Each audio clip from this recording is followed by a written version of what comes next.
बखैर आगले भली करे आया वर्षत के आज जो फुल कोर्ट रेफरेंस होगा उसके अंदर उनके सारे ब्रदर जजेस होंगे। मेरे से पूछें कप्तान तो मैं आमिर जमाल के साथ ही जाऊंगा। आई थिंक हमारे प्लेयर्स को इतना एक्सपोजर नहीं मिलता। गवर्नमेंट को, फेडरेशन को चाहिए कि अपने प्लेयर्स को वो फैसिलिटीज प्रोवाइड करें। जो हमारे प्रोग्राम में आ रहा है स्पोर्ट्समैन में वो जीत के आ रहा है।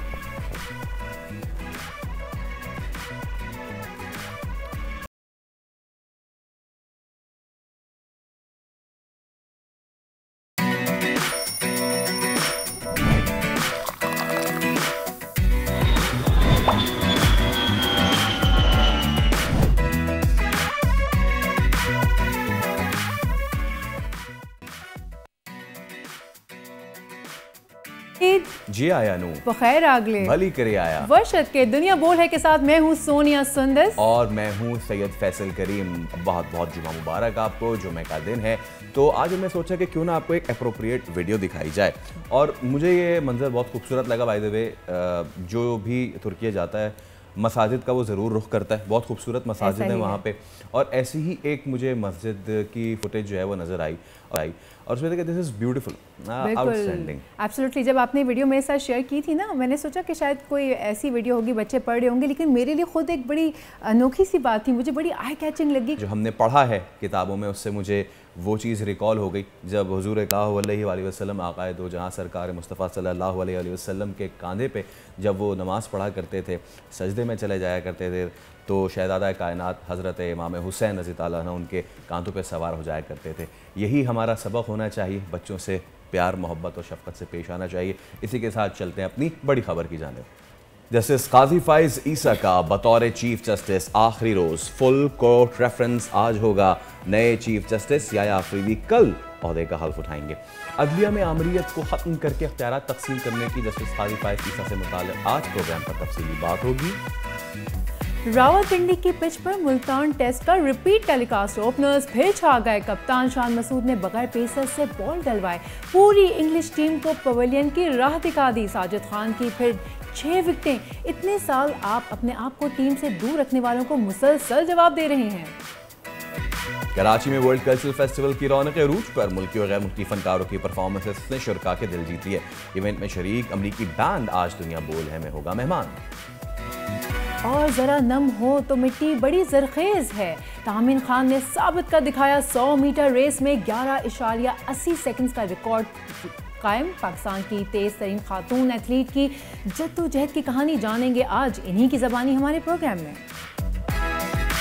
Let's begin the show with the breaking and big story. Supreme court of Pakistan के लिए आज है एक अहम दिन। चीफ जस्टिस काजी फ़ाइज़ ईसा की रिटायरमेंट पर फुल कोर्ट रेफरेंस अब से 1.5 घंटे बाद यानी कि 10:30 बजे शुरू होगा। जस्टिस काइस ईसा जो हैं वो अपने आखिरी रोज़ चैम्बर वर्क करके गुजारेंगे और चीफ जस्टिस काजी फ़ाइज़ ईसा अपना आखिरी रोज़ आज किसी भी बेंच का हिस्सा नहीं होंगे। और इसी पर बात करने के लिए हमारे साथ मौजूद हैं माहिर कानून एडवोकेट हाफिज़ एहसान अहमद। सर, सबसे पहले तो खुशामदीद प्रोग्राम में, और आज के दिन की अहमियत के बारे में बताइए। आज चीफ जस्टिस काजी फ़ाइज़ ईसा की रिटायरमेंट पर फुल कोर्ट रेफरेंस होने जा रहा है, लेकिन चीफ जस्टिस काजी फ़ाइज़ ईसा अपने आखिरी रोज़ चेंबर वर्क करेंगे और किसी भी बेंच का हिस्सा नहीं बनेंगे। बिस्मिल्लाहिर्रहमानिर्रहीम। आज पाकिस्तान के जो चीफ जस्टिस 29वें चीफ जस्टिस काजी फ़ाइज़ ईसा साहब जो है, आज उनका लास्ट डे है और कल पाकिस्तान के नए चीफ जस्टिस जस्टिस याया अफरीदी साहब जो हैं वो पाकिस्तान के 30वें चीफ जस्टिस के तौर पे ओथ लेंगे।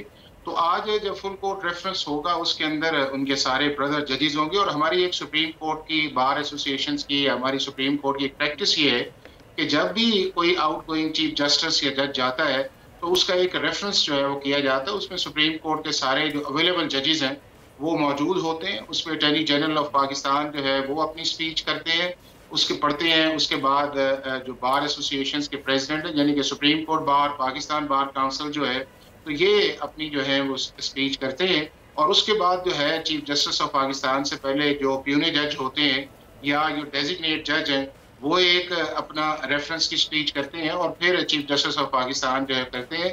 और जनरली जो है जो शख्स रिटायर्ड हो रहा है उसके जितने भी एज ए प्रोफेशनल कैरियर के जो उसकी जजमेंट्स हैं या जो उसने मेजर इनिशिएटिव्स लिए हैं उसका एक रेसिप्रोकल जो है वो चीज़ आती है। बार्स और जो है बार काउंसिल जो है वो अपना एक्सप्रेस करती हैं और उसके अंदर बहुत सारी चीज़ें हाईलाइट भी की जाती हैं। चूँकि आने वाले चीफ जस्टिस मौजूद होते हैं, तो उसके अंदर कुछ चीज़ें जो वे फॉरवर्ड है या जो ऑब्स्टेकल्स हैं या डिस्पेंसेशन ऑफ जस्टिस के अंदर जो प्रॉब्लम है, तो सारी चीज़ें जो होती है एक ट्रेडिशन है और आज उसी ट्रेडिशन के अंदर जो है पाकिस्तान के आउटगोइंग चीफ जस्टिस जो है। एहसान साहब ये बताइए अब नए चीफ जस्टिस जो हैं उनके लिए नया वक्त है, नए चैलेंजेस होंगे, क्या वो नए चैलेंजेस होंगे? देखिए, इस वक्त जब हम सिचुएशन के अंदर जा रहे हैं कि पाकिस्तान के अंदर एक 26 कॉन्स्टिट्यूशनल अमेंडमेंट आई है और उसके अंदर मेजर चेंजेस जो हैं पाकिस्तान की सुप्रीम कोर्ट और हाई कोर्ट से रिलेटेड की गई हैं, जिसमें आपकी चीफ जस्टिस की अपॉइंटमेंट है जो पहले किसी और प्रोसेस से होती थी, यानी कि सीनियरिटी बेस पे होती थी। अब उसको जो नेशनल असेंबली की इस कमेटी है, पार्लियामेंट्री कमेटी है, उसने उसके अंदर किया है और उसके तौर पे जो है वो आप आए हैं जस्टिस जो है, और दो जो उनके सीनियर जजेस हैं उनको इस दफ़ा कंसिडर नहीं किया गया। तो इसका मतलब ये है कि एक मेजर चेंज जो पाकिस्तान के अंदर पहली दफ़ा आया है कि आपने सीनियर मोस्ट को कॉन्स्टिट्यूशनली जो है जो दो जजेस थे उनको पाकिस्तान का चीफ जस्टिस जो है वो नॉमिनेट नहीं किया। तो उस कॉन्टेक्स्ट के अंदर देखा जाए कि आपकी जुडिशल कमीशन की कॉम्पोजिशन भी चेंज होगी, आपकी जो प्रैक्टिस एंड प्रोसीजर की कमेटी है वो भी चेंज होगी, फिर उसके बाद आपका सुप्रीम जुडिशल काउंसिल की कमेटी है उसको भी चेंज किया जाएगा, और फिर जो आपका कॉन्स्टिट्यूशनल बेंचेस का एक आया है जो आपकी सुप्रीम कोर्ट के हाई कोर्ट्स जो हैं उसके अंदर कौन से केसेस जाएंगे, किस तरह जाएंगे, कौन बेंच को प्रिजाइड करेगा, और फिर उसके बाद जब आप कोई भी अमेंडमेंट करने जाते हैं तो उसके अंदर काफ़ी चीज़ें जो हैं वक्त के साथ साथ जो है वो कई आती भी हैं, आप उसको रिमूव करते हैं। तो मेरा ये ख्याल है कि ये सारी चीज़ें जो है उनके लिए चैलेंजेस भी तौर पे भी आएंगे और उसके लिए डेफिनेटली उनकी कोई ना कोई स्ट्रैटेजी जो है वो उन्होंने माइंड मेकअप के अंदर की है। दूसरा जो इम्पोर्टेंट इसके अंदर आएगा वो मेजर शिफ्ट ये आएगा, क्योंकि हमारा जो कॉन्स्टिट्यूशन है उसके अंदर जो आपकी जुडिशल कमीशन की है या आपके प्रैक्टिस एंड प्रोसीजर की एक कॉम्पोजिशन है या उसके बाद आपकी सुप्रीम जुडिशल काउंसिल की कॉम्पोजिशन है, तो उसके अंदर ये है कि चीफ जस्टिस और उसके साथ जो उसके दो सीनियर मोस्ट जजेस आते हैं, मेरा ख्याल है कि वो कॉम्पोजिशन भी बदली जाएगी। अब अगर कॉन्स्टिट्यूशन की स्पिरिट के मुताबिक देखा जाए तो अगर दो जजेस जो हैं उनको सुपरसीड कर दिया जाए या वो पाकिस्तान की चीफ जस्टिस की सॉर्ट से निकल गए हैं, तो अब उनके बाद वाले जो जजेस हैं यानी कि जस्टिस अमीनुद्दीन और जस्टिस मंदुखेल जो है वो जुडिशल कमीशन में आएंगे, इसी तरह वो जो है सुप्रीम जुडिशल काउंसिल के अंदर आएंगे, और प्रैक्टिस एंड प्रोसीजर के अंदर justice Aminuddin by virtue of law आएंगे, और दूसरे किस शख्स को चीफ जस्टिस अपने साथ रखें क्योंकि उनकी डिस्क्रिप्शन इसके अंदर आएगी। तो ये बड़े मेजर चीज़ें ऐसी आएंगी इस अमेंडमेंट के बाद। लेकिन एक जो अच्छी चीज़ इसके अंदर एक ऐसी पर्सनालिटी जो है जी हाफिज साहब, लेकिन हमने देखा है कि बहुत से हलकों ने जस्टिस याह्या अफरीदी की बतौर चीफ जस्टिस तैनाती को खुश आइन करार दिया, लेकिन वहीं कुछ हलकों में ये भी समझा जा रहा है कि जस्टिस मंसूर अली शाह इसके ज़्यादा हकदार थे। क्या कमेंट करेंगे आप? देखिए, चीज़ ये है कि पाकिस्तान का चीफ जस्टिस का बनना जो है किसी भी शख्स के उसके प्रोफेशनल कैरियर के अंदर मैं समझता हूँ कि एक ड्रीम भी होता है और उसके बाद एक बहुत बड़ी अचीवमेंट आती है कि आज आप एज ए प्रैक्टिसिंग लॉयर या आज एज ए जज के तौर पे स्टार्ट करते हैं और अल्टीमेटली आप अपने सर्विस के आखिरी कैरियर्स के अंदर जाके पाकिस्तान की सुप्रीम कोर्ट का जज बनते हैं। तो हर शख्स एक एक्सपेक्टेशन कर सकता है, लेकिन इंडिविजुअल्स जो है वो कभी भी डोमिनेट नहीं करते इंस्टीट्यूशंस के अंदर या इंडिस्पेंसिबल कभी भी नहीं होते। और दूसरा ये है कि जब भी आप देखें कि पिछले जो आपके 8-10 चीफ जस्टिस आए हैं 2007 से ऑनवर्ड्स जो आए हैं, तो जो आने वाला होता है हम कहते हैं कि शायद ये इंडिस्पेंसिबल है और बड़ा डिलीवर करेगा, लेकिन वक्त के साथ साथ होता ये है कि फिर आपके सामने देखें कि हम उसे अच्छा सेंड ऑफ भी जो है नहीं करते और हम उसे अंडर क्रिटिसिज्म करते हैं।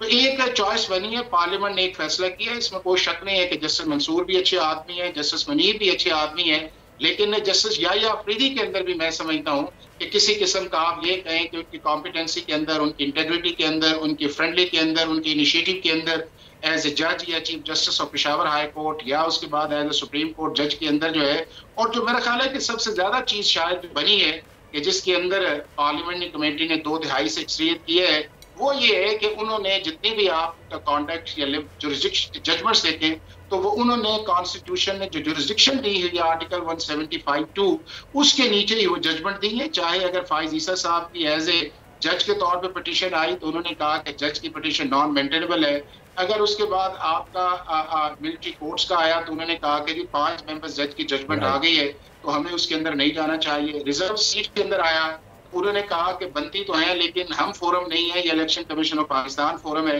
या प्रैक्टिस एंड प्रोसीजर के अंदर जब जस्टिस मुनीब का जो है उनको इससे इस तरह कहें कि बाय वर्च्यू ऑफ ऑर्डिनेंस जो है उनकी जगह प्रेसिडेंट चीफ जस्टिस को डिस्कशन दी गई, तो चीफ जस्टिस से पूछा तो उन्होंने कहा कि मैं इसमें नहीं आऊंगा। तो मेरा ख्याल है कि वो कंट्रोवर्सी के अंदर जाने वाले भी नहीं है, reading into rewriting of the constitution भी नहीं है। तो यही वो साहब, थैंक यू सो मच।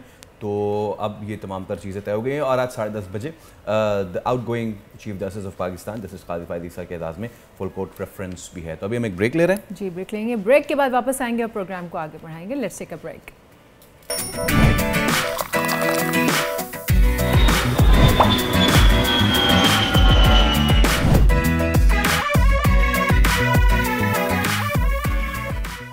अब चलते हैं थोड़ा पिंडी की तरफ।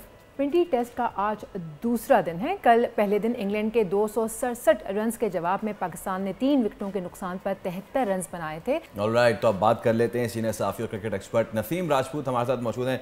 नसीम भाई, गुड मॉर्निंग, बहुत शुक्रिया शो में ज्वाइन करने के लिए।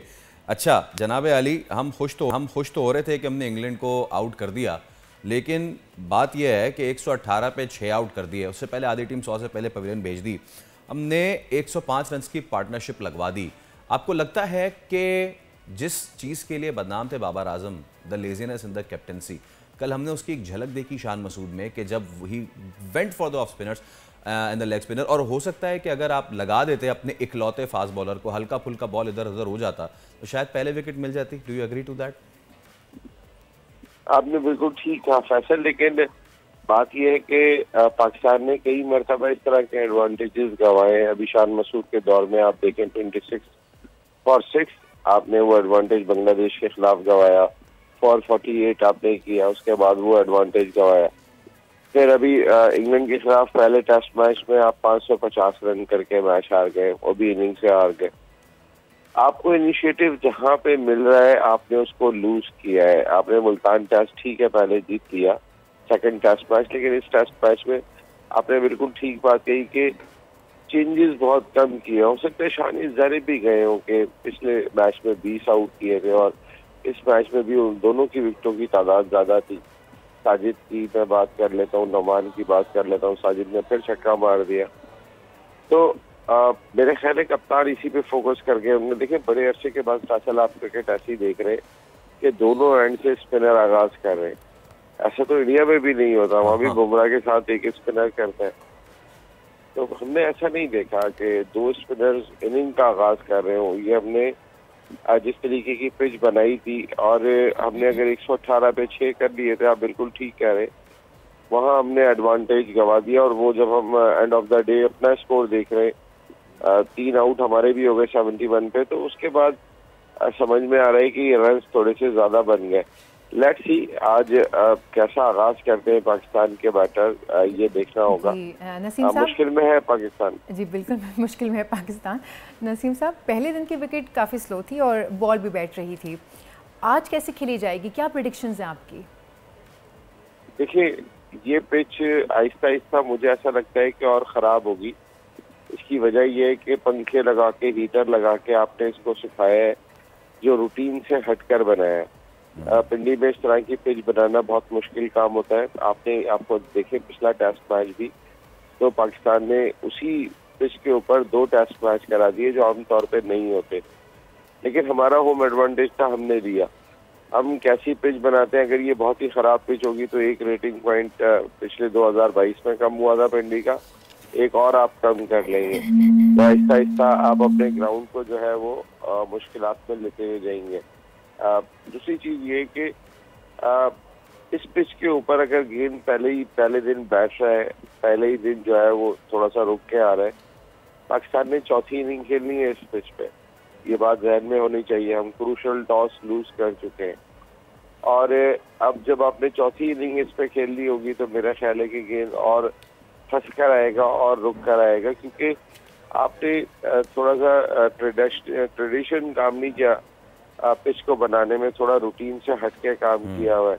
उसके असरात जो है वो हो सकता है कि हमारे लिए बम फट के हमारे लिए बम फाड़ दें वो। ये हो सकता है, इसमें कोई शुबा नहीं है। टॉर्पीडो जो हमने मारा है वो उल्टा पलट के हमें ही ना मार दे। अच्छा नसीम भाई, अब सिचुएशन ये है कि हमने देखा कि विकेट जैसे खेल रही है, बुरा खेल रही है, बॉल बैठ रहा है, ऑड बॉल क्या, सारा बॉल ही ग्रिप होके बाहर और अंदर आ रहा है।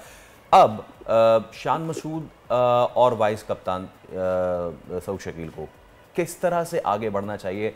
पहले टेस्ट में जब हमने देखा था, आखिरी दिन जब आए थे खेलने जो रूट एंड हिज कंपेनियन, उन्होंने उस स्पिनिंग विकेट का एक हलिया निकाला कि वो रिवर्स स्वीप। हालांकि उस पर इंग्लिश अखबारों में तनकीद भी बहुत हुई कि जी आप रिवर्स स्वीप मार के सारा आउट हो गए, बट उनकी एक इंटेंट नज़र आई और उन्होंने उस चालाकी को काउंटर करने की कोशिश की। हमारे बल्लेबाजों को नॉर्मल क्रिकेट खेलनी चाहिए या should we opt for some baseball like cricket? देखिए, बेसबॉल अगर खेलने के लिए गए तो बिल्कुल ऐसे ही होगा। फैसल का हुआ चला हंस की चाल, अपनी चाल भी भूल गया। इनके लिए ज्यादा बेहतर ये होगा कि देखिए लूज बॉल को मिस ना करें। यहाँ पे लूज बॉल आपको बहुत कम मिलेगा, जो लूज बॉल मिले उसको आपको चार्ज करने जाना है। और दूसरा, सऊद शकील स्पिनर को अच्छा खेलते, कब खेलेंगे जरा बताओ भाई। थोड़ा सा यहाँ पे सऊद शकील के जो चीकी सिंगल्स हैं उनका बहुत इंपॉर्टेंट रोल होगा, और शान मसूद अगर इसमें थोड़ा सा साथ देने में कामयाब हो गए तो इसका फायदा होगा। हमने देखा है आगा सलमान स्पिनर्स को बेहतर खेल लेते और लोअर ऑर्डर में उन्होंने रन्स भी स्कोर करके दिए। लेकिन उसके बाद अगर आप जाके अपनी बैटिंग देखेंगे, आमिर जमाल अगर हिटिंग करने में थोड़ी बहुत कामयाब हो गए तो बेहतर है, फायदा हो जाएगा। नीचे से अगर आप जाके देखेंगे तो फिर आपको कोई नुकसान भी दिखाई दे रहा है इतना ज्यादा। आपको अभी बहुत कुछ करना है इस मैच में। मैं आपको एक बात बताऊं, अभी आपने इतना आसान नहीं है आपके लिए ये मैच, और खास तौर पे अगर कल आपकी एक विकेट गिरी होती और इतने रन होते तो आप थोड़ी सी ड्राइविंग सीट पर होते। लेकिन 3 विकेटें गंवाने के बाद मुझे ऐसा लगता है कि थोड़ी देर के लिए ड्राइविंग सीट जो है वो इंग्लैंड ने हासिल कर ली है, और खास तौर पे जो इसमें तो उनके विकेट कीपर ने रन किए, तो ड्राइविंग सीट पर तो वो लेकर आ गए। खासकर उनके 3 जो आउट कर गए पाकिस्तान के, ड्राइविंग सीट उनकी लग रही है इस वक्त। और नसीम भाई, पहला सेशन वैसे तो इस ऐसी विकेट पे सेशन सारे इंपॉर्टेंट हैं, how important it is the first session? पहले सेशन में अगर आप 50, 60, 70 ऑड रन कर जाएं, एक विकेट भी ना गिरे आइडियली, लेकिन अगर एक विकेट भी गिरे, विन सिचुएशन होगी पाकिस्तान के लिए। अगर एक विकेट गिरा के पाकिस्तान 80 रन कर लेता है तो ये पाकिस्तान सेशन जीता। ये जो चौथा सेशन होगा इस टेस्ट मैच का वो पाकिस्तान जीता, अगर पाकिस्तान ने सिर्फ एक विकेट गिराई। लेकिन हमने एक चीज देखी है फैसल, जिस वक्त हम पे एकदम प्रेशर पड़ता है हम उस प्रेशर से निकल नहीं पा रहे। उस प्रेशर में जब हम आ जाते हैं तो आज वाकई ये सेशन बहुत इम्पोर्टेंट होगा। पहला सेशन जो 2 घंटे का होगा, उसके अंदर पाकिस्तान कैसे अपनी हिकमत अमली को तरतीब देता है, कैसे लेके चलता है। विकेट बचाना आसान काम नहीं होगा, लेकिन मैंने जो बात कही, आपने बोर्ड पे रन्स भी लगाने हैं। वहाँ छक्का लगाएंगे तो बिल्कुल ही छक्का लगाते लगाते आप खुद आउट हो जाएंगे। हाँ एग्जैक्टली। अच्छा नसीम भाई, वक्त मुख्तसर है एक, लेकिन एक और बड़ा अहम इशू है कि ये सीरीज़ हो जाएगी कंप्लीट, इसके बाद ऑस्ट्रेलिया जाना है हमने। कप्तानी का मामला अभी तक लटका हुआ है। अंदरूनी खबर क्या है? रिजवान बन रहे कप्तान, कोई और बन रहा है कप्तान? देखिए, अब तक की तो खबरें यही है कि आपके पास चूंकि कोई और कप्तान है ही नहीं बनाने के लिए, तो शायद रिजवान को ही बनाना पड़े। लेकिन फैसला अगर आप मुझसे पूछेंगे, मैं रिजवान के साथ हरगिज नहीं जाऊंगा। ओके। इसकी वजह यह है कि ना बाबर, ना रिजवान, ना शाहीन और ना उस ग्रुप का कोई खिलाड़ी कि जिसकी वजह से जब दोबारा कम बैक कर रहे होंगे लड़के तो वो फिर अंडर परफॉर्म हो जाए और पाकिस्तान का ना सोचे और अपने पुराने ताल्लुकात को बुनियाद बनाकर पाकिस्तान क्रिकेट टीम की हिकमत अमली और अपनी कम अज कम अपनी परफॉर्मेंस से जरूर इस तरीके का कुछ शो करते हुए दिखाई दे कि वो टीम को फायदा ना हो रहा हो। तो मैं नहीं समझता इनको कप्तान होना चाहिए। मुझसे पूछेंगे ना, ऑस्ट्रेलिया में जिस तरीके से आमिर जमाल ने पिछली टेस्ट सीरीज में क्रिकेट खेली थी, नए कप्तान की तरफ जाओ, कौन है की तरह जाओ। अच्छा, आप किसको फिर करेंगे? फर्ज करें आज आमिर जमाल है, Aamir Jamal. This is an absolute wild pick। और अगर तो ऐसा है तो लेट्स सी क्या होता है। लेकिन नसीम भाई आप कोई बात ऐसी हवा में करते नहीं, मुझे लग रहा है there is something in the air, but बहुत शुक्रिया, थैंक यू सो। इसमें इतना ज्यादा फैसल भाई इस पे सोचा जा रहा है, मैं आपको बताऊं, इस जानिब सोचा जरूर जा रहा है, चांसेस कम है, लेकिन मेरे से पूछें कप्तान तो मैं आमिर जमाल के साथ ही जाऊंगा। चले ठीक है, थैंक यू सो मच, बहुत शुक्रिया। और अगर है तो ये तो काया पलट जाएगी, लेकिन लेट्स सी क्या होता है जी। अभी तो ब्रेक का वक्त हो गया, बॉल डालें जल्दी से, ब्रेक लेनी है, बॉल डालें जल्दी से ब्रेक लेनी है।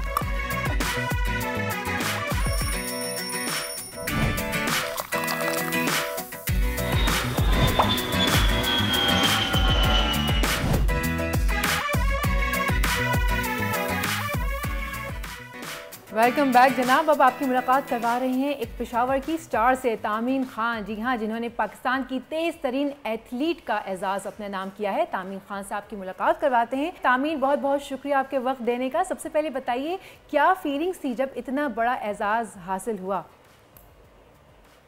वालेकुम सलाम, thank you for having me on the show. ये मेरा थर्ड नेशनल टाइटल था। इससे पहले मैं नेशनल चैम्पियनशिप 2022 और नेशनल गेम्स 2023 में ये टाइटल अपने नाम कर चुकी हूँ।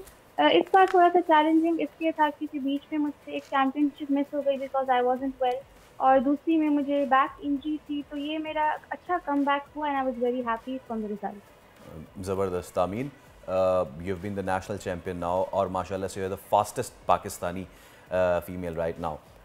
आगे के plans internationally, because last time अगर कोई इंटरनेशनल हुई है तो correct me if I am wrong, Naseem Hameed थी द फास्टेस्ट साउथ एशियन, तो उस गोल पे आपकी नज़र है इंटरनेशनली अब?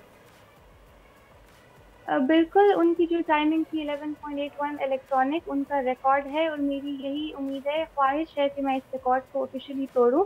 अभी जो आगे इंटरनेशनल कॉम्पिटिशन्स आएंगे, आई होप सो कि पाकिस्तान में जो सैफ गेम्स का कहा गया था वो अपकमिंग ईयर में हो, और उसके अलावा एशियन चैम्पियनशिप है और 4 साल बाद फिर ओलंपिक्स 2028 है। तो मेरा यही गोल है कि इन सब इवेंट्स में मैं अच्छी परफॉर्मेंस करूँ, पाकिस्तान के लिए मेडल जीतूं। अच्छा, वैसे तामीन, मुझे पता चला कि आप कानून की पढ़ाई कर रही हैं। कानून की पढ़ाई ऑलरेडी इतनी टफ होती है, उसके साथ साथ प्रैक्टिस के लिए वक्त निकालना, किस तरह से मैनेज करती हैं आप ये सब? जी बिल्कुल, मैं एलएलबी स्टूडेंट हूँ, तो शुरू में मुझे ज़रा चैलेंजिंग लगता था बिकॉज आफ्टरनून से इवनिंग वाला टाइम हमारा ट्रेनिंग पे होता है, तो सेल्फ स्टडी के लिए टाइम कम मिलता है, लेकिन आहिस्ता आहिस्ता आप यूज्ड टू हो जाते हैं तो फिर बैलेंस करना आसान हो जाता है। अच्छा तामीन, ये बताइए कि जब भी अभी हमने देखा हाल ही में ओलंपिक्स, और हमारे जो गए थे पार्टिसिपेंट्स, उन्होंने अपनी एबिलिटी के हिसाब से बहुत अच्छा किया, चाहे वो स्विमिंग हो, चाहे, और अर्शद नदीम तो हमारे सबके लिए एक रोल मॉडल हैं ही, the gold medal boy.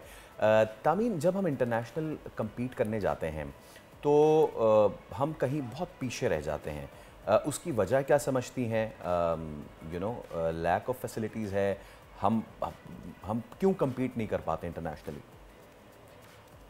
I think हमारे प्लेयर्स को इतना एक्सपोजर नहीं मिलता। अगर आप इंडिया की एग्जांपल ले, जब उनकी टीम ओलंपिक्स के लिए जा रही थी, उनके एथलेटिक्स के जो प्लेयर्स थे उन सबको ओलंपिक्स से पहले बहुत ज़्यादा कॉम्पिटिशन में पार्टिसिपेट कराया गया, और वो आहिस्ता आहिस्ता चल के ओलंपिक्स तक अपनी प्रिपरेशन पूरी करते हैं। उनके पास इंटरनेशनल कोचेज अवेलेबल होते हैं, हमारे पास ये सब फैसिलिटीज़ नहीं होती। में ट्रेनिंग करते हैं, जैसे अगर मैं पेशावर की बात करूँ, हम यहाँ पे ट्रेनिंग करते हैं, जो मेन ट्रैक है कयूम स्टेडियम का, वो अंडर कंस्ट्रक्शन है 2 साल से, तो हमें इधर उधर ट्रैक के लिए भी फिरना पड़ता है और इससे हमारी प्रैक्टिस को ज़्यादा अफेक्ट होती है। तो ये चीज़ें हैं, आई थिंक गवर्नमेंट को, फेडरेशन को चाहिए कि अपने प्लेयर्स को वो फैसिलिटीज़ प्रोवाइड करें।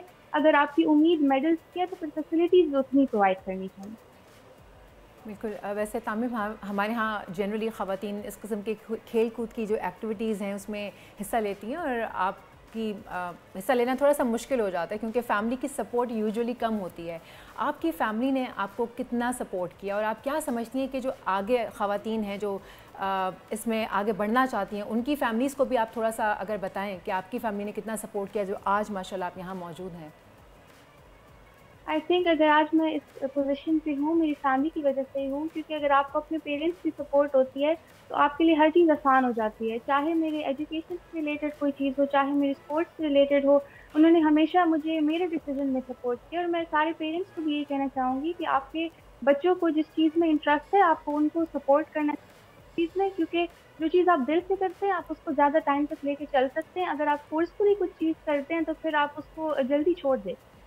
राइट। अब राइट नाउ हम आपकी जो प्रैक्टिस सेशंस हैं उसकी फुटेजेस भी दिखा रहे हैं, and the way you are practicing it's outstanding. आखिर में Tameen, a message for the female, हमारी जो लड़कियां हैं, चाहे वो क्रिकेटर्स हों, अभी हमारी लड़कियां फुटबॉल खेल रही हैं right now as we are talking, चाहे वो कोई भी स्पोर्ट्स खेल रही हों, उनके लिए आप क्या मैसेज और उनकी फैमिली को आप क्या मैसेज देना चाहेंगे? मैंने जैसे कि पहले कहा, मेरा यही मैसेज है कि सबको अपने गोल्स अपने लिए सेट करने चाहिए और फिर इन गोल्स पे किसी किस्म का कॉम्प्रोमाइज़ नहीं करना चाहिए, उसी से रिलेटेड मेहनत करनी चाहिए और जिस चीज़ में आपका शौक़ है उसको ज़रूर परस्यू करना चाहिए, चाहे वो स्पोर्ट्स में हो, एजुकेशन में हो। और जैसे मैंने कहा कि पेरेंट्स की सपोर्ट एक बहुत ही वाइटल चीज़ होती है और पेरेंट्स के सपोर्ट के साथ बच्चे बहुत आगे जा सकते हैं। ओके, बहुत शुक्रिया तामीन, थैंक यू सो मच। आपके फ्यूचर एंडेवर्स के लिए आपको बेस्ट ऑफ लक हम विश करते हैं और हम दुआ करते हैं कि आप एशियन ही नहीं, आप तेज़ तरीन जो है वो एशियन और तेज़ तरीन आप जो हमारी वर्ल्ड एथलीट हैं वो आप ज़रूर जाएं। हमने अभी रिसेंट में देखा कि ओलंपिक्स में पाकिस्तान का एक बहुत ही छोटा सा कंटिंजेंट था स्विमिंग के मुकाबलों में और स्प्रिंटिंग में हम अच्छा नहीं कर सके, बट जिसको कहते हैं ना कि अगर हम कितने अच्छे तरीके से हम लोग काफ़ी जीत कर आए हैं। Absolutely absolutely. अच्छा, ख़वातीन हज़रात, कभी कुछ ऐसी फुटेजेस हमारे सामने आती हैं जिनको देख के हमारे पास अल्फाज कम पड़ जाते हैं। गज़ा हालत जंग में, साल भर से हालत जंग में, ये 21 इसी महीने की 21 की ये फुटेज है। एक फ़लस्तीनी बच्ची है, ये बच्ची ख़ुद कितनी बड़ी है आप इसकी उम्र से अंदाज़ा लगा सकते हैं, और इसने अपने कंधे पे अपने से भी छोटी एक बहन को उठाया हुआ है जो इसराइली हमले में ज़ख्मी हुई, और उसको उठा के ये ख़ुद नंगे पैर 2 किलोमीटर दूर से चलती हुई आ रही थी।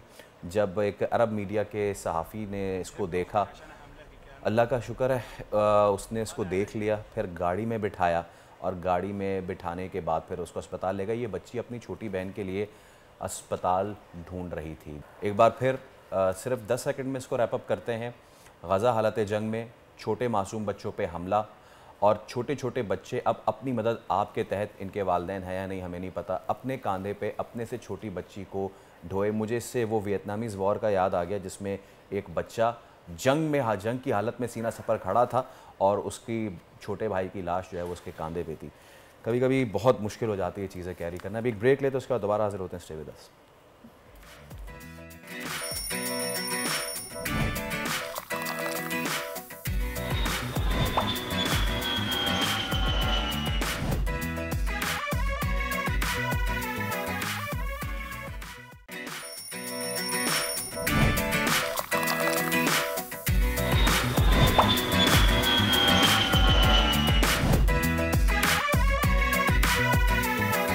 बात करेंगे वेदर अपडेट्स की। आज मुल्क के बेशतर इलाकों में मौसम खुश्क रहने का इम्कान, ताहम शाम या रात को बालाई खैबर पख्तूनख्वा और गिलगित की तरफ बल्तिस्तान में चंद मकामात पर तेज़ हवाओं और गरज चमक के साथ बारिश हो सकती है। इस्लामाबाद और गर्दनवा में मौसम खुश्क रहने का इम्कान है। बलूचिस्तान और पंजाब के बेशतर अजला में मौसम खुश्क रहेगा।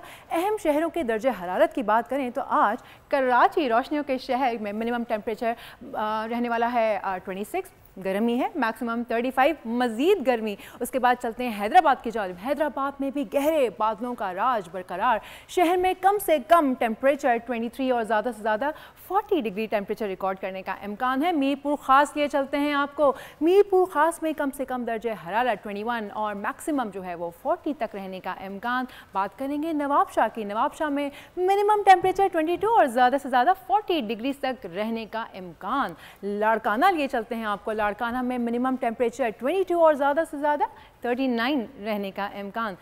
लिए चलते हैं गवादर। गवादर में मिनिमम टेम्परेचर होगा 25 और मैक्सिमम टेम्परेचर जाएगा 36 डिग्रीज। गर्मी गर्मी गर्मी। बात करते हैं क्वेटा की। क्वेटा में सर्द हवाओं के साथ मिनिमम टेम्परेचर होगा 11 और ज़्यादा से ज़्यादा 27 डिग्रीज तक रहने का इम्कान। सरजमीन औलिया यानी कि मुल्तान में बादलों के साथ कम से कम दर्जे हरारत होगा 20 और मैक्सिमम दर्जे हरारत 32 तक जाने का इम्कान है। बात करेंगे अब लाहौर में। लाहौर में वैसे मतला साफ है, जबकि मिनिमम टेम्परेचर 20 और ज़्यादा से ज़्यादा 32 डिग्रीज तक रहने का इम्कान है। फैसलाबाद में मिनिमम टेम्परेचर 20 और ज़्यादा से ज़्यादा 35 डिग्रीज तक जाने का इम्कान। बात करते हैं शहरे इक़्तिदार इस्लामाबाद की। इस्लामाबाद में मिनिमम टेम्परेचर होगा 16 और मैक्सिमम टेम्परेचर आप देख सकते हैं 31 टेम्परेचर तक। यहाँ थी वेदर अपडेट्स। अब चलते हैं फैसल की जानिब और बढ़ते हैं प्रोग्राम की तरफ। चलिए, बहुत शुक्रिया। तमाम तर मौसम तो आपने बता दिए, लेकिन अब जो मौसम आ रहा है वो है ख़िज़ा का मौसम। हर तरफ जो है एक अफसरदगी सी महसूस होती है दिल जलों को लेकिन लाहौर और गिरदनवा में स्मॉग बढ़ने से जो सूरत हाल है वो मज़ीद ख़राब हो जाती है और वो फिर फेफड़े जले बना देती है। दुनिया के आलूदा तरीन शहरों में लाहौर सर फहरिस्त आ चुका है। आलूदगी की बढ़ती शरह बीमारियों का सबब बनने लगी है। करंटली इस वक्त लाहौर की सिचुएशन क्या है, जानने के लिए हमारे साथ मौजूद है नुमाइंदा बोल फातिमा शिराजी। फातिमा, क्या सिचुएशन है इस वक्त लाहौर की, बताइए। बिल्कुल, आपने ठीक कहा कि सर्द मौसम का आगाज़ होते ही स्मोक जो है वो अपने डेरे डाल लेती है। लाहौर में गुज़िश्ता साल भी आलूदा तरीन शहरों में लाहौर हमेशा पहले नंबर पे ही आया और गुज़िश्ता 3 से 4 दिनों में भी लाहौर अव्वलीन नंबर में आने के बाद आज दूसरे नंबर पर है। अगर एयर क्वालिटी इंडेक्स की बात की जाए तो सुबह सवेरे एयर क्वालिटी इंडेक्स जो है वो 405 था और इस टाइम जो है वो 216 रिकॉर्ड किया गया है। महकमा मौसमियात के मुताबिक बारिश की पेशगोई अभी फ़िलहाल नहीं है और बारिश होगी तो एयर क्वालिटी इंडेक्स जो है वो कम होगा। अगर दर्जा हरारत की बात करूँ तो दर्जा हरारत इस वक्त लाहौर का जो है वो ज़्यादा से ज़्यादा 22 और कम से कम 20 डिग्री सेंटीग्रेड है। सर्द मौसम के आगाज़ में ही स्मोक ने शहरियों को बीमार करना शुरू कर दिया है। तिब्बी माहिरीन के मुताबिक स्मोक की वजह से नाकन, गला और सांस जैसी बीमारियां फैलती हैं। लिहाजा उन्होंने मशवरा ये दिया है, उन्होंने तलकीन ये की है आवाम को कि वो मास्क का इस्तेमाल ज़्यादा से ज़्यादा करें और जितनी भी धुआं छोड़ने वाली गाड़ियां हैं और जो ऐसी एक्टिविटीज़ हैं जिसकी वजह से फ़ज़ा आलूदा होती है, हुकूमत तो अपना काम कर रही है, लिहाजा शहरियों को भी चाहिए कि वो अपनी हिफाजत खुद करें क्योंकि सेहत है तो ज़िंदगी है। जी, बहुत बहुत शुक्रिया फातिमा। अब फिर से स्टार्स की तरफ चलते हैं। स्टार बच्चों से मुलाकात करवाते हैं। तो बच्चों की तरफ, सितारों की तरफ जा रहे हैं। हाँ, बच्चों के सितारों की तरफ बच्चों के सितारे बच्चे। स्क्वॉश के खेल में पाकिस्तानी सिस्टर्स ने दुनिया भर में पाकिस्तान का नाम रोशन किया है। 3 बहनें 100 से भी ज़ायद मेडल्स अपने नाम कर चुकी हैं। आज महनूर, महविश और सहरिश अली हमारे साथ मौजूद होंगी, जिन्होंने हालिया दिनों में हंगरी में जूनियर ओपन स्क्वॉश में फतुहात समेटकर पाकिस्तान का नाम रोशन किया है। अंडर 17 कैटेगरी में महविश अली ने अपने ग्रुप के दोनों मैचेस जीतकर टाइटल अपने नाम किया और महविश ने हंगरी की सेकेंड सेट में वॉक्स एक अपने हरीफ को हराया है। अंडर 13 डिवीजन में इनकी बहन महनूर अली ने भी शानदार परफॉर्मेंस देकर अपने नाम किया टाइटल। अच्छा, ये हम आपको बता दें कि हम जिस वक्त ये जा रही थी खेलने उस वक्त हम इनसे क्या वादा लेंगे, हमें तो यकीन था, लेकिन फिर भी जिस वजह से हमने इनसे वादा किया था कि आप हंगरी जीत के आएंगी और उन्होंने वो कर दिया। तो सहरिश और महविश 2 बहन इनमें से आज हमारे साथ मौजूद हैं। अस्सलाम वालेकुम। सबसे पहले तो सहरिश और महविश, आप दोनों को बहुत बहुत मुबारक। Thank you so much for taking out time and thank you so much for keeping your words. तो सबसे पहले तो सहरिश आप बताइए, कैसा लग रहा है आपको? यू हैव बीन विनिंग, अब तो विनिंग स्ट्रीक आपकी कितनी ज़्यादा हो गई है? कितने मैचेस आप लोग लगातार जीत गए, ज़रा ये तो बताएं। हमारी तारीफ करने के लिए, हमें इनवाइट करने के लिए, और सेकेंडली कि हमने जो इस टूर्नामेंट्स के जो 3 टूर्नामेंट्स है यूरोपियन सर्किट, इसके लिए हमने बहुत ट्रेनिंग की थी और हमने यही सोचा था कि हमने इस 3 इवेंट्स में अपना फुल बेस्ट देना करना है और किया और 3 मेडल्स लेकर आए। ज़बरदस्त। और भाई, जो आपकी छोटी बहन आपके साथ बैठी हुई है जनाब अली, जब हम आपसे यहाँ पे स्टूडियो में कह रहे थे ना कि आप जीत के आएंगी, तो आप हंसते मुस्कुराते कह रही थी हाँ आप जीत जाएंगे, जीतने की अब आपको आदत हो गई होगी।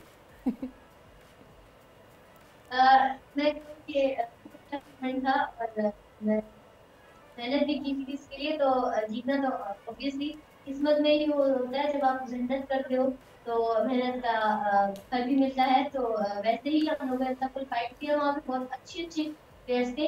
22 कंट्रीज की पार्टिसिपेट कर रही थी, इसमें इजिप्शियंस थे, यूरोप की बहुत सारी कंट्रीज तो वो पार्टिसिपेट कर रही थी। बहुत टफ फाइट्स हुई, उसके बाद जाके हम लोगों ने फतह हासिल की। तो सारा क्रेडिट स्पॉन्सर को जाता है सपोर्ट करने के लिए और आप लोगों को जो हमें सपोर्ट करते हैं। अच्छा, वैसे महानूर अब तो ऐसा होगा ना कि मेंटली ही आप लोगों को पता होता होगा अब जा रहे हैं तो जीत के ही आना है, तो वैसे ही कॉन्फिडेंस और मोराल इतना हाई होता होगा कि बस जैसे ही पहुंचे, अच्छा भाई अब तो हराने, कौन आ रहा है हारने के लिए, ऐसी फीलिंग्स होती हैं?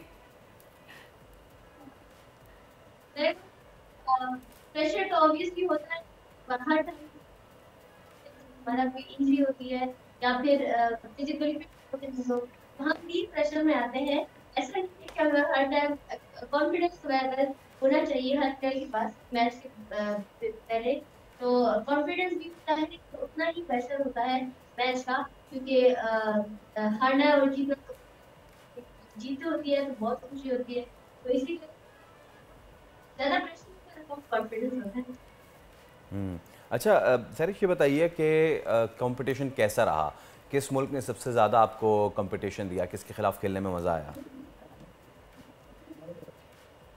कंपटीशन हमारे तीनों टूर्नामेंट्स में बहुत अच्छा रहा, खासकर जो फ्रांस की जो प्लेयर्स थी वो बहुत अच्छा खेली, इजिप्ट की प्लेयर्स बहुत अच्छा खेलती थी और इजिप्ट तो चूंकि वर्ल्ड नंबर 1 पर ही जा रही है, सो प्लेयर्स अच्छा खेलती थी, बट हम तीनों ने अपनी फुल बेस्ट दिया, उनसे भी हम जीते।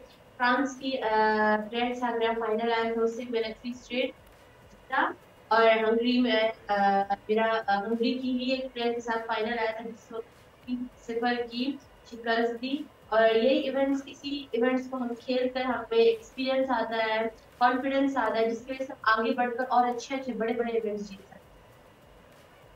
ज़बरदस्त ज़बरदस्त। अब जब वापस आई हैं आप घर पे, तो घर वालों की तो वही होंगे इजहार कि आ गए हमारे बच्चे, जीत के आ गए, अम्मी ने यही कहा होगा? मम्मी तो बहुत खुश थी, मेरे भाई बहुत खुश था, और जो मेरे सारे फ्रेंड्स हैं, फैमिली के जो सारे कजन वगैरह, वो सारे बहुत खुश थे। हमें एयरपोर्ट भी लेने आए हमारे कोचेस, और जो स्क्वाश में जो हमारे फ्रेंड्स हैं सारे बहुत खुश थे। हमारे जो है तो ज़बरदस्त। अच्छा बताएं जल्दी से, हमारे पास टाइम बड़ा शॉर्ट है, मैं जानना चाह रही हूँ नेक्स्ट आपके प्लान्स क्या हैं और क्या क्या इवेंट्स खेलने जा रही हैं?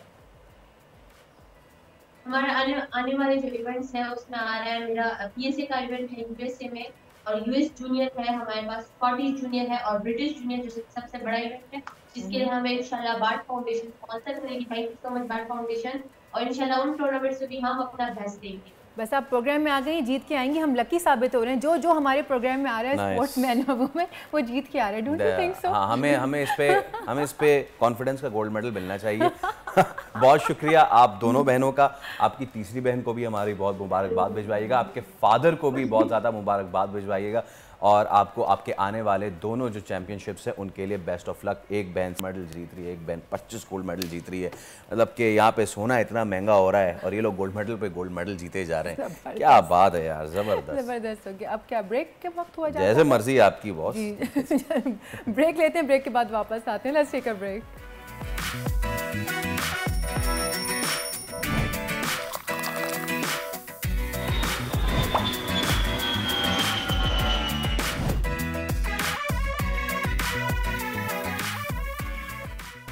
Welcome back. दुनिया बोल है में एक मरतबा फिर खुशामदेद। आर्ट्स काउंसिल कराची में वर्ल्ड कल्चर फेस्टिवल अपनी आबोताब के साथ जारी है।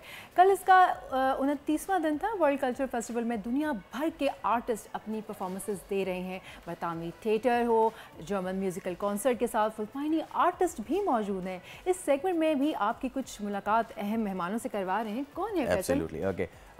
They are all the way from USFA. We have got today Dan Griffith and Sierra Camille. अच्छा, अब ये दोनों जो आर्टिस्ट हैं, आपको बहुत अच्छे से याद होगा चार्ली चैपलिन। वो किस तरह की परफॉर्मेंस देते थे, without saying any word, with expressions and all, and to some extent Mr. Bean, you know, right, other than is and ठीक है। Yes. तो so अब दोनों हमारे साथ मौजूद हैं, दोनों अमेरिका से आए हैं, और ये जो थिएटर की फॉर्म है ये कितनी ज़्यादा मुख्तलिफ है। Let's talk to them. और Dan, thank you so much for coming to the show. Sierra, thank you so much for coming to the show. As it is the way, ladies first. How are you? How is Karachi treating you? Oh, I'm doing great. Karachi is wonderful. It's really exciting to be here, and I'm just delighted to see the city and meet everyone. Yeah. And how long have you been here? We've been here, I think, 4 days. It's a bit short trip to analyze some city, but still, how's the vibe? How's the buzz around the city? My favorite thing about Karachi so far, I mean, it's evident that it's a cultural hub, right? And an artistic hub for Pakistan, but the people are so friendly here. You know, everyone that you meet is very friendly and the vibe is nice and chill. You know, it's nice. It's good. Okay, now let's coming to the mime theatre. अच्छा पहले मैं बता दूं भाई दोनों जो हमारे शुरका हैं उन्हें कराची में बहुत मज़ा आ रहा है. So I'll just keep translating. Vibe enjoy कर रहे हैं कराची की. Okay, Sierra, your performances, when are they going to be held, and what is this mime thing, if you can talk us about? Yes, of course. Our performance was last night, so we did a show that we both performed solo pieces and then one longer new work that is a duet with both of us in it. And then we'll be teaching workshops to students here the rest of the time we're here. Brilliant. Yeah, we're very, very excited to share this art form. And mime theater is really about the art of telling stories with your body. So being able to express and share a story without language, which is so exciting and fun because we can come to places like Karachi and tell a story and express what we experience as humans with other people and really see that so much of that is universal and crosses cultures with expression of the body. That is wonderful. तो Sierra कह रही हैं कि ये जो mime theatre है ये जो कन्वेंशनल थिएटर है उससे डिफरेंट मुख्तलिफ होता है, ऐसे कि इसमें आपको बोलना नहीं होता, आप अपने एक्सप्रेशन से एग्जैक्टली अपने एक्सप्रेशन से अपने हैंड मूवमेंट से आपको सैड होके आपको खुश होके यही मैं if I can Dan, how difficult it is for performers like you to close the tongue? You just and don't then, have to say anything, but you have to perform with your expressions. It's interesting. There are several kinds of mime. Okay. And some mime uses sound. So occasionally you can use sound with mime. Some people make sound effects. Sierra performed in the show last night a piece. It's called, in that case, it's called cartoon mime. Okay. And you can make sound effects, but not language. And then it's tricky because to perform on stage and remain silent, if you're doing a lot of physical exertion, it'd be like also like a dancer. There's a lot of breath work, so you have to breathe a certain way, just to perform that long without really speaking and moving. So we train a lot with our body and train a lot with our breath to make it happen. But occasionally we use sound. Just very rarely, yeah. It's more modern in mime to use sound. Okay. So Dan कह रहे हैं कि भाई इस तरह की performances जिसमें आप ज़बान से कुछ ना कह सकें वो ज़्यादा मुश्किल होती है, आपका breath जो है वो भी बहुत ज़्यादा count करता है. ज़रा 2 मिनट करके देखिएगा फिर आपको पता चलेगा. Okay, Sierra, as you have just mentioned a very brilliant thing. You are going to teach this art form over here as well. You know, Pakistan is such a multicultural land. How are you finding the culture over here in Karachi? The culture of the city and all. What's been great, performing last night was so fun. The audience was so into it. Everyone loved the show, which was really exciting to have a big theater full of people who are so excited to come out and see a physical theater mime performance and also really responded to it. And it was exciting that there was a totally intergenerational, so it was young kids and probably their grandparents and all different ages, which to me just says so much to the culture of people enjoying art together and being excited to go out together. And it was so fun to have the audience was so lively, really excited about what we were doing. It was, really enjoyable. And to me, it is also very pleasant because in the city has her own problems with different things, but you know, people coming out in numbers without any age discrimination is an absolute wonderful thing. Dan, now one thing that I wanted to ask is, you know, with the advent of technology, the AI, the cinema being shifted to the OTT platforms, everyone just glued to their mobile phones and all, how important it is to not just have one or two theater in the city, but you know, platforms like this everywhere, so that people just don't get glued to their mobile phones. They come, they see people performing live, because performing live is the most difficult thing.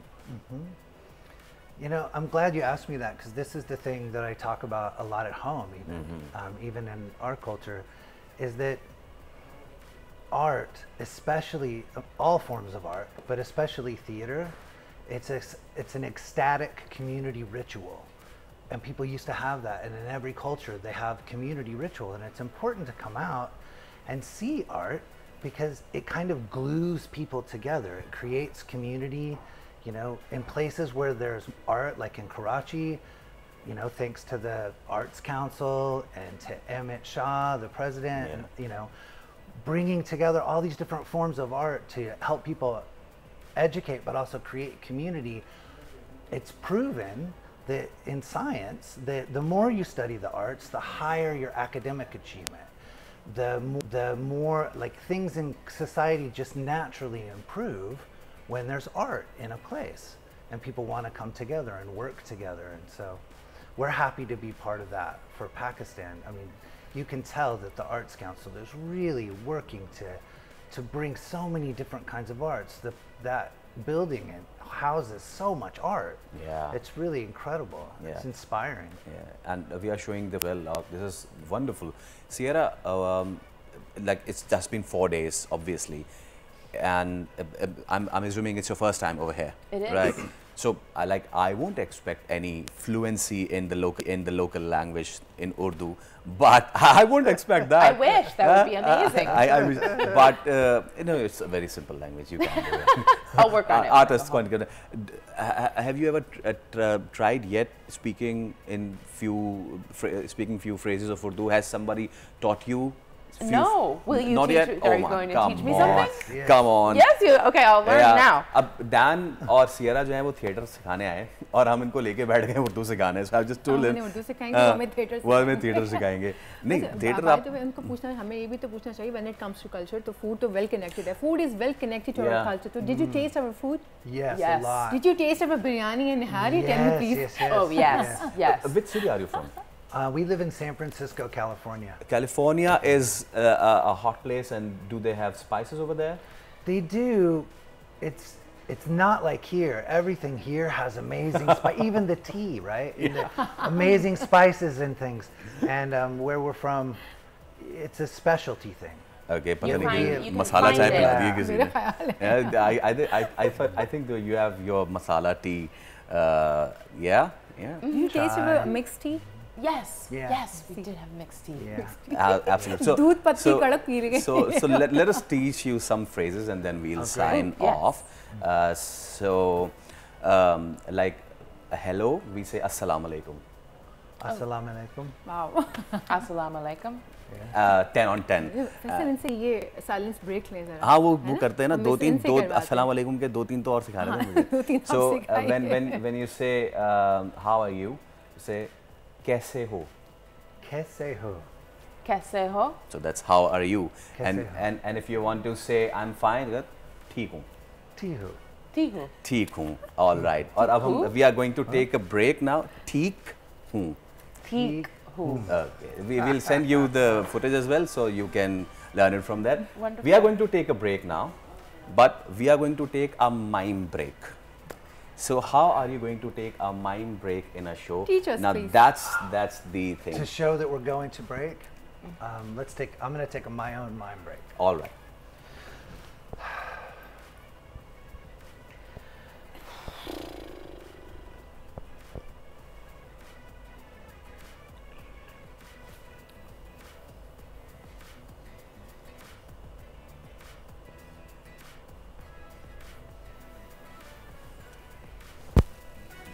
हमने ले लिए break.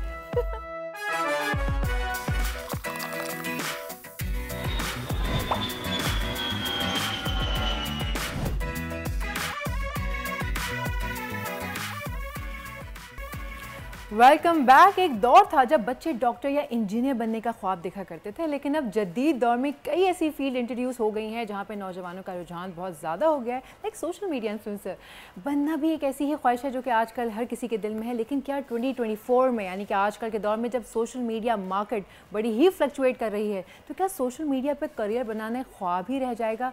अक्लमंदी है भी ये नहीं?